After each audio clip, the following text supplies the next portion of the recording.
안녕하세요, 친구들. 자, 우리 친구들이 OT를 못 들은 친구들이 좀 있어서 선생님이 간략하게 설명해 드리고자 이렇게 영상을 준비해 보았습니다. 와!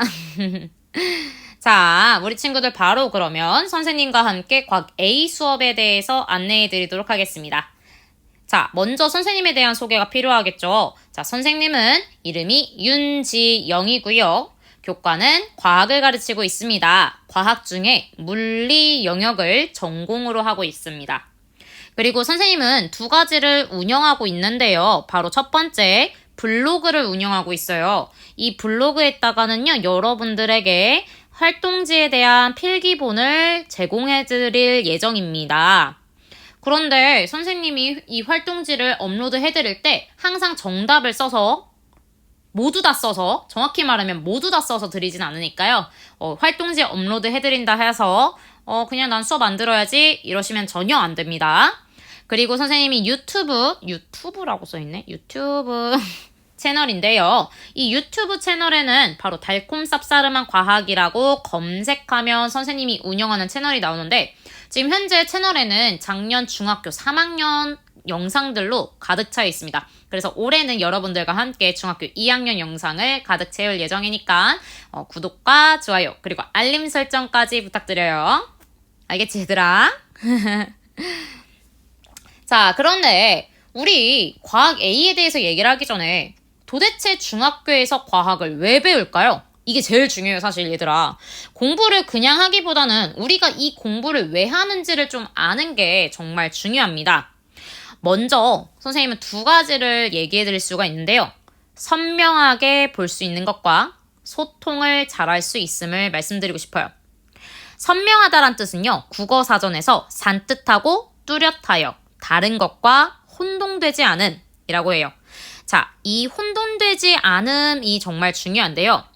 공부를 한다는 것은요, 삶에 대한 해상도를 높이는 과정이다라는 문구를 저는 읽은 적이 한번 있어요. SNS에서. 근데 그 말에 정말 무릎을 탁 쳤어요. 와, 어떻게 이렇게 표현할 수가 있지? 굉장히 동의를 했는데요. 이 공부를 한다는 것은요, 선생님도 굉장히 삶에서 많이 느껴봤지만 세상을 바라봤을 때 삶에 대한 선명도가 올라가는 것을 정말 많이 느꼈어요. 아, 이런 것도 있었네? 저런 것도 있었네. 대표적으로요, 여러분들이 어떠한 사진을 볼 때 고화질의 사진과 저화질의 사진을 한번 생각해 보세요. 저화질은요, 흐리멍텅하니 경계가 구별되지 않고 저기에 뭐라고 적혔는지 잘 알아볼 수가 없어요. 반면에 고화질의 사진은요, 확대해서 저 작은 글씨조차 혹은 숨겨진 글씨조차 알아내고 찾아내고 읽을 수 있고 이해할 수 있어요. 공부라는 것은요, 마찬가지로 이렇습니다. 삶에 대한 선명도를 높이는 거고요. 그 중에 과학은요, 우리 주변에 과학과 관련된 것이 굉장히 많아요. 대표적으로 여러분들이 사용하고 있는 핸드폰. 스마트폰은 진짜 나온 지 10년도 안 됐어요, 여러분.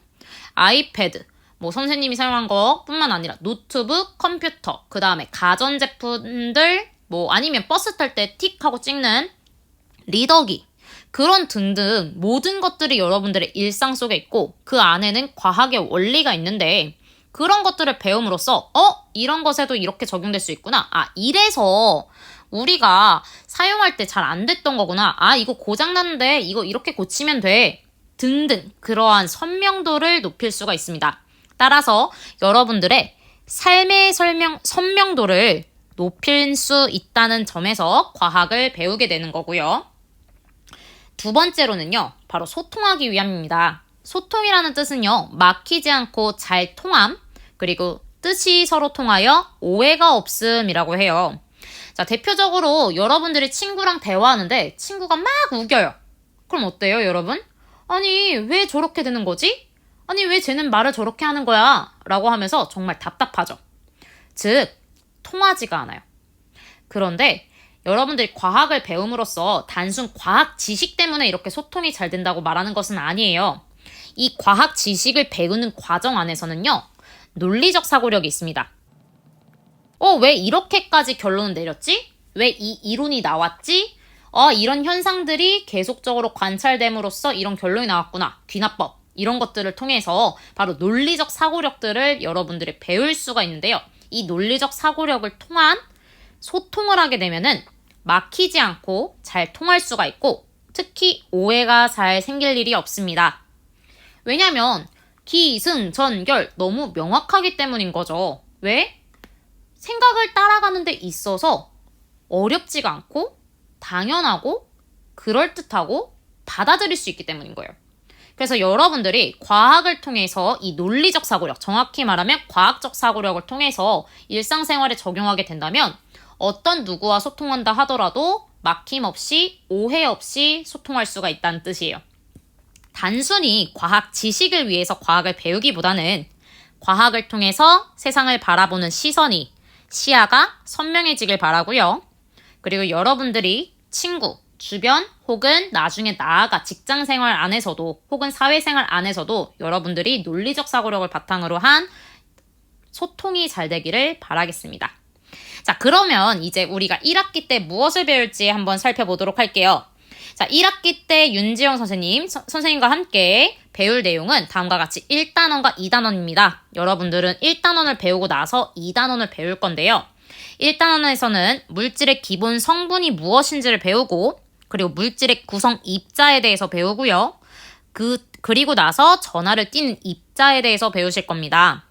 이렇게 배우는 것은 바로 어떤 물질에 대한 미시적 입장인데요. 미시적 입장이란 뜻은요. 그 안쪽에 작은 것을 생각한다고 생각하면 됩니다. 거대한 것이 아니라 그 안에는 또 무엇이 있을까라는 궁금증으로 시작하는 단원이고요. 그 다음에 2단원은요. 이 1단원을 바탕으로 해서 다른 내용을 배우는 건데요. 바로 전기의 발생. 우리가 요즘 현대사회에서 가장 많이 사용하고 있는 에너지가 바로 전기에너지죠. 이 전기는 어떻게 발생하는 걸까요?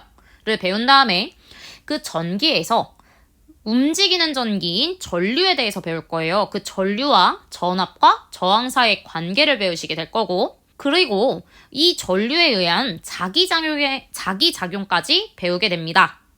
그렇기 때문에 여러분들이 이 1단원과 2단원을 통해서 선생님과 1학기 동안 열심히 과학에 대해서 배워볼 예정입니다.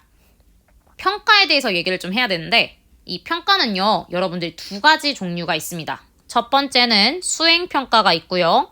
두 번째는 여러분들이 흔히 시험이라고 알고 있는 지필평가가 있습니다.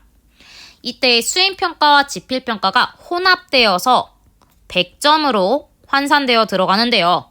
이때 수행평가의 반영 비율은 20%, 즉 20점으로 들어가고 지필평가는 80%, 80점으로 들어가게 됩니다. 먼저 수행평가를 살펴보면요. 수행평가는 선생님은 두 가지를 볼 거예요. 첫 번째는 서술형 평가를 볼 거고 두 번째는 실험 보고서 평가를 볼 겁니다. 서술형 평가는요. 5%, 즉 5점으로 나뉘게 되는데요. 물체가 되전되는 과정을 원자무형과 전기력으로 설명하기라는 성취 기준에 근거하여서 여러분들의 서술형 평가를 준비했고요. 그 다음에 두 번째로는 실험 보고서 평가인데 이때 전압, 전류, 저항 사이의 관계를 실험을 통해 분석 및 설명하기를 통해서 성취 기준을 통해서 여러분들에게 5점짜리 수행평가를 볼 예정입니다. 그러면 선생님과 함께 1번 서술형 평가와 2번 실험 보고서 평가를 보고 나면은 몇 점의 수행평가를 얻을 수 있을까요? 10점이요. 선생님, 수행평가는 20%, 20점이라면서요. 그런데 왜 10점이죠? 바로 과학 B가 있기 때문인 거예요. 과학 B에서 마찬가지로 수행평가 10점이 실시됩니다. 자, 그러면 이제 여러분들이 학기 말에 기말고사를 볼 건데요. 그 기말고사가 바로 지필평가예요. 이 지필평가는 크게 두 가지 형태로 나뉠 건데 첫 번째, 오지선다형이라 부르는 1번부터 5번까지 우리 선택하는 것들이 있었죠. 그 선택형이라고 합니다. 그 선택형 문제 80점으로 배분될 거고 서술형 문제는 20점으로 배분될 거예요. 그래서 이 두 가지가 합해져서 100점짜리 시험을 볼 건데 아까 지필평가는 80% 반영된다 했죠. 그래서 실제 성적에서는 곱하기 0.8 해서 반영이 된다고 생각하시면 되겠습니다. 수행평가는 그냥 그 점수 그대로 들어갑니다. 자, 그런데 선생님, 근데 우리 앞에서 보니까 1단원 내용은 수행평가가 없는데요? 자, 1단원 내용은 수행평가를 보기에는 좀 내용이 약간 아쉬운 점들이 좀 많아서 2단원에서 주로 많이 구성을 했고요. 하지만 1단원 내용을 모르면 2단원 내용을 설명하는 데 있어서 굉장히 어렵습니다. 1단원 내용에 특히 기본 성분과 구성 입자에 대한 개념이 명확하지 않으면 2단원 수행평가 하는 데 있어서 조금 힘들 수 있으니 여러분들이 1단원도 공부를 찬찬히 잘 해주시기 바래요. 그리고 2단원에서 수행평가를 봤으면 1단원에서 지필평가 당연히 내는 거죠. 2단원이라고 해서 지필평가에서 완전히 빠지진 않습니다. 그거 유의하세요. 자, 시험 범위는 나중에 알려드릴 거고요. 자, 이 평가에서 여러분들한테 드리고 싶은 팁이 하나 있어요. 자, 윤지훈 선생님은 절대 아무거나 내지 않습니다.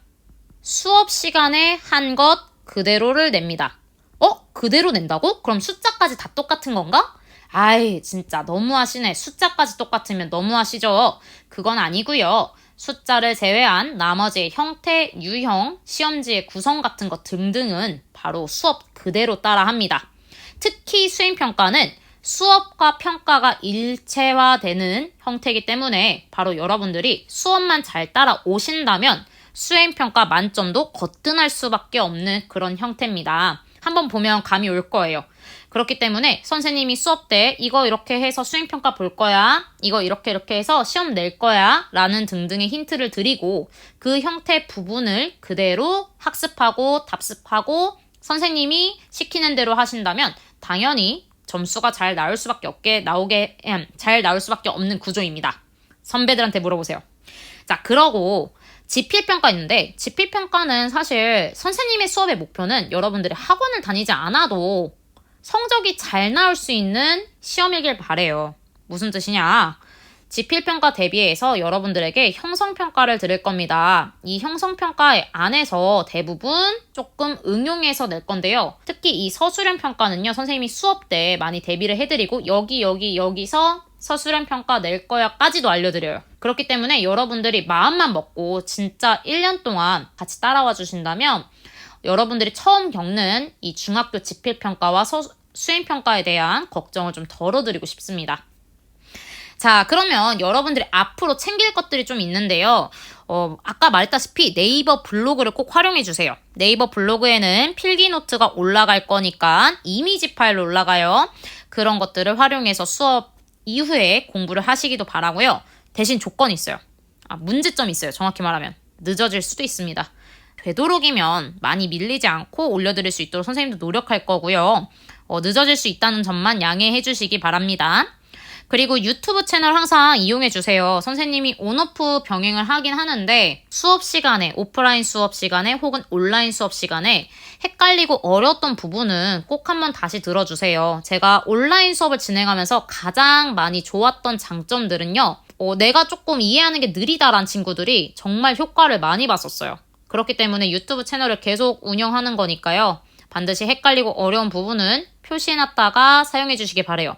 선생님은 여러분들이 댓글 다는 거에 대해서 막 이리이비 하지 않습니다.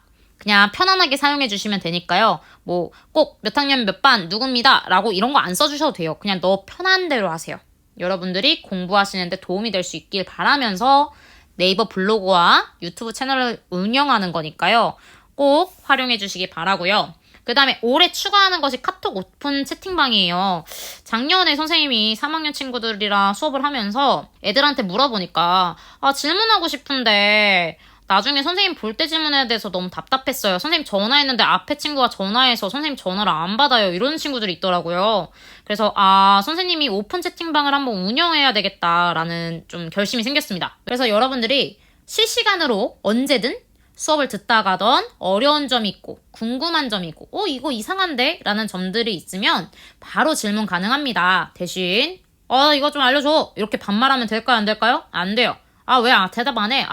이러면서 테러하면 안 돼요. 예의 바르게 부탁할게요.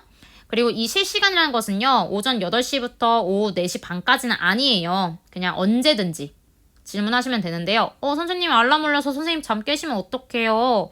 그럴까봐 무음입니다. 걱정하지 마시고요. 우선 남겨주시면 선생님이 확인하는 대로 답변 드리도록 하겠습니다. 근데 보통 수업 시간은 9시 정도에서 오후 한 5시? 15시까지 그러니까 오후 한 3시까지는 거의 실시간으로 가능하고요. 선생님이 회의 있거나 아니면 다른 반 수업이 있거나 다른 학년 수업이 있는 게 아닌 이상은 거의 실시간으로 답변이 가능하니까요. 이때 꼭 잘 활용해 주시기 바라고 늦게 다시 공부했다가 혹은 복습했다가 어려운 점들도 언제든지 질문해 주시기 바랍니다. 자, 그럼 지금까지 선생님이 대략적으로 설명을 좀 해드렸는데요. 여기서 가장 중요한 게 있습니다. 수업은 선생님 혼자 만드는 걸까요? 아니면은 여러분과 함께 만드는 걸까요? 수업은 교사와 학생이 함께 만드는 것입니다. 선생님 혼자 한다는 것은 강의하는 거지 수업이 아니에요. 선생님은 강의하려고 여러분들 앞에 있는 것이 아닙니다. 그래서 선생님이 여러분들에게 이거 활동하세요, 저거 활동하세요 라고 등등 많은 것들을 지시하고 알려줄 텐데요. 여러분들이 거기에 적극적으로 참여해줬으면 좋겠습니다. 못해도 괜찮아요. 실수하는 거 걱정하지 마세요. 자, 그러면 앞으로 배움이 있는 과학 시간이 되도록 할게요. 자, 우리 어여쁜 2학년 친구들, 우리 진짜 본격적인 수업 시간에서 만나도록 하겠습니다. 안녕!